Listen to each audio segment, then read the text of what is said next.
છોટાઉદેપુરના બોકડિયા ગામમાં છવાયો અંધારપટ। છેલ્લા 15 દિવસથી આખા ગામમાં વીજ પુરવઠો ખોરવાતા ગ્રામજનોને ભારે હાલાકી ભોગવવાનો વારો આવ્યો છે। ગ્રામજનોનો આરોપ છે કે વીજ ટ્રાન્સફોર્મર બળી ગયું, પરંતુ ચોક્કસ કારણ શું છે તે એમજીવીસીએલ જ જાણે છે।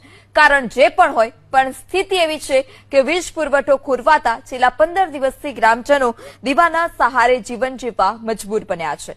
ગ્રામજનોનો એવો પણ આરોપ છે કે 200 જેટલા લોકો કચેરીએ રજૂઆત કરી છે, તો અધિકારીઓ તેમની વાત સાંભળવા તૈયાર નથી। વીજળી ન હોવાથી મહિલાઓ હાથેથી ઘંટી ચલાવીને લોટ દળી રહી છે।